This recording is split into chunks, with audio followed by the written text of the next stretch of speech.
Russian വിപ്ലവം അഥവാ Russian revolution ലോകത്തിൽ സോഷ്യലിസം എന്ന ആശയം വ്യാപിക്കാൻ കാരണമായ വിപ്ലവമാണ് റഷ്യൻ വിപ്ലവം.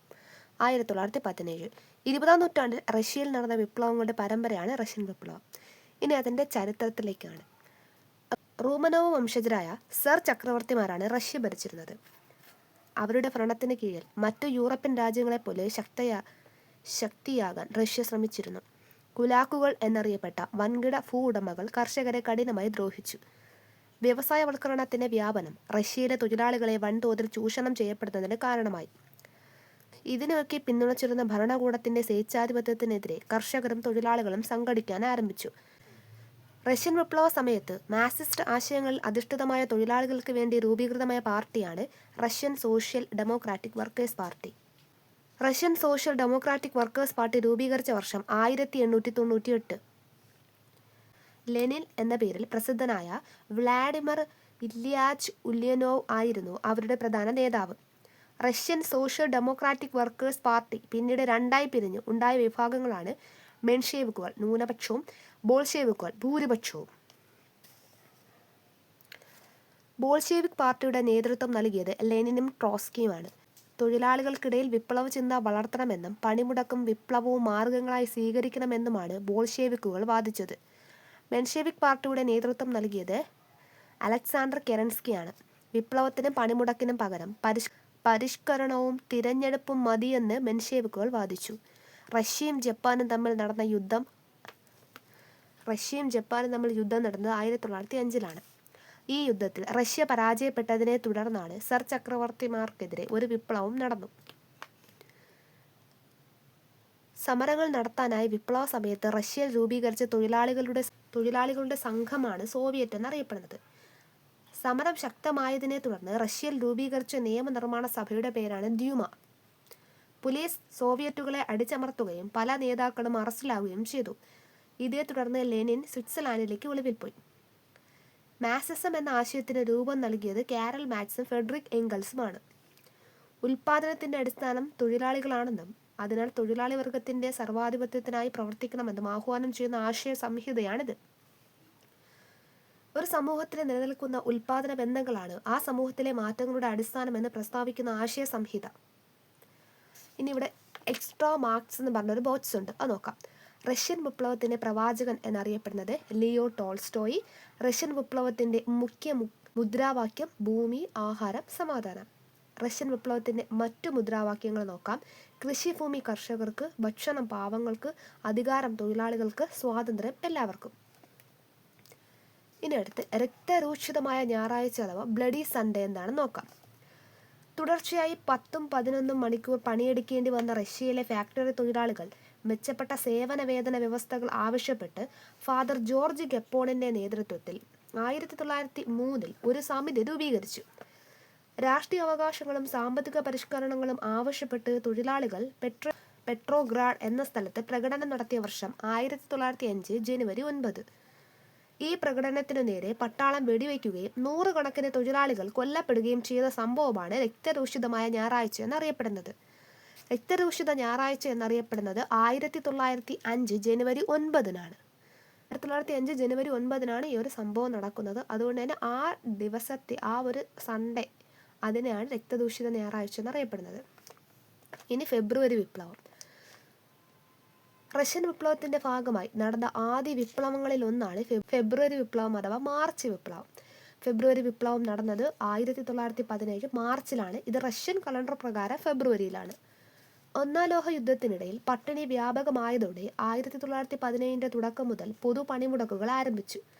മാർച്ച് 8 ആയിരക്കണക്കിന് സ്ത്രീകൾ റൊട്ടിക്ക് വേണ്ടി തെരുവീഥികളിൽ പ്രകടനം നടത്തി.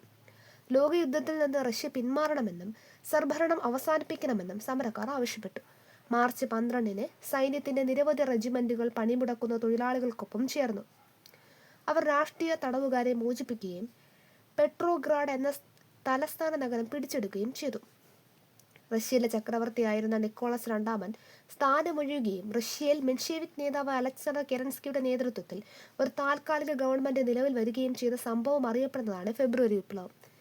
താൽക്കാലിക ഗവൺമെന്റിന് നേതൃത്വം നൽകിയ മെൻഷേവിക്കുകളും അവരുടെ നേതാവ് അലക്സാണ്ടർ കെരൻസ്കിയും ജനകീയ പ്രശ്നങ്ങൾ പരിഹരിക്കുന്നതിൽ പരാജയപ്പെട്ടു. യുദ്ധത്തിലെ പങ്കാളിത്തം തുടരുവാൻ അവർ തീരുമാനിച്ചതിനെ ബോൾഷെവിക്കുകൾ എതിർത്തു. ഫെബ്രുവരി വിപ്ലവം നടക്കുമ്പോൾ സ്വിറ്റ്സർലാൻഡിലായിരുന്ന ലെനിൻ രഹസ്യമായി റഷ്യയിൽ തിരിച്ചെത്തുകയും പെട്രോഗ്രാഡ് വെച്ച് താൽക്കാലിക സർക്കാരിനെതിരെ സമരപ്രഖ്യാപനം നടത്തുകയും ചെയ്തു. ഈ വിപ്ലവത്തിൽ മുൻപന്തിയിൽ നിന്ന മറ്റു നേതാക്കളാണ് ലിയോൺ ട്രോട്സ്കിയും ജോസഫ് സ്റ്റാലിനും. ഇനി ഇവിടെ ലെനിൻ പറഞ്ഞൊരു വാക്ക് കൊടുത്തിട്ടുണ്ട്. യുദ്ധവും പട്ടിണിയുമല്ല, ആഹാരവും സമാധാനവുമാണ് ജനങ്ങൾക്ക് വേണ്ടത് എന്ന് പറഞ്ഞത് ലെനിനാണ്. ഇനി ഒക്ടോബർ വിപ്ലവം. ബോൾഷെവിക്കുകൾ താൽക്കാലിക ഗവൺമെന്റിനെതിരെ സായുധ കലാപം ആരംഭിച്ച വർഷം 1917 നവംബർ. ഇത് റഷ്യൻ കലണ്ടർ പ്രകാരം ഒക്ടോബറിലാണ്. നവംബർ 7 തൊഴിലാളികളുടെയും സൈനികരുടെയും സോവിയറ്റുകളുടെയും സംയുക്ത മുന്നേറ്റത്തിന്റെ ഫലമായി പെട്രോഗ്രാഡ് ഉൾപ്പെടെയുള്ള തന്ത്രപ്രധാനമായ പട്ടണങ്ങളെല്ലാം ബോൾഷെവിക്കുകൾ പിടിച്ചെടുത്തു. കലാപത്തെ തുടർന്ന് രാജ്യം വിട്ടുപോയ ബോൾഷെവിക് നേതാവാണ് കെരൻസ്കി. കലാപത്തെ തുടർന്ന് റഷ്യയുടെ അധികാരം ബോൾഷെവിക്കുകൾക്ക് ലഭിച്ച സംഭവമാണ് ഒക്ടോബർ വിപ്ലവം എന്നറിയപ്പെടുന്നത്. ഒക്ടോബർ വിപ്ലവത്തെ തുടർന്ന് സോവിയറ്റുകളുടെ സമ്മേളനം ചേർന്ന് രൂപം നൽകിയ ക്യാബിനറ്റിന്റെ അധ്യക്ഷനാണ് ലെനിൻ. 1918 ഫെബ്രുവരിയോടെ പുതിയ റഷ്യൻ സർക്കാർ രാജ്യത്തെല്ലായിടത്തും അധികാരം സ്ഥാപിച്ചു.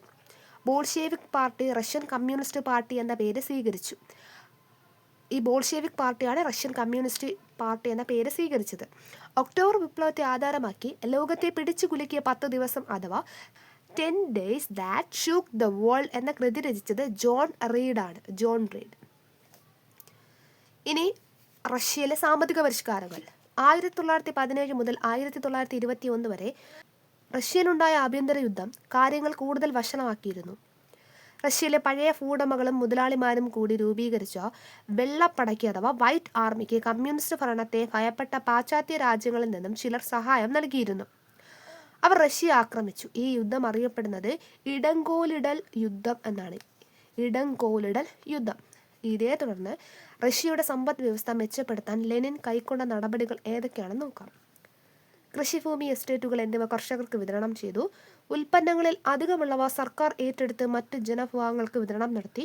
വ്യവസായശാലകളിൽ ഉൽപ്പാദിപ്പിക്കുന്നവയെല്ലാം വേതനങ്ങളിൽ പകരമായി തൊഴിലാളികൾക്ക് തന്നെ നൽകി. ഇത്തരം നടപടികൾ അറിയപ്പെടുന്നത് യുദ്ധകാല കമ്മ്യൂണിസം അഥവാ വാർ കമ്മ്യൂണിസം എന്നറിയപ്പെടുന്നു. ഇനി അടുത്ത് പുത്തൻ സാമ്പത്തിക നയമാണ്.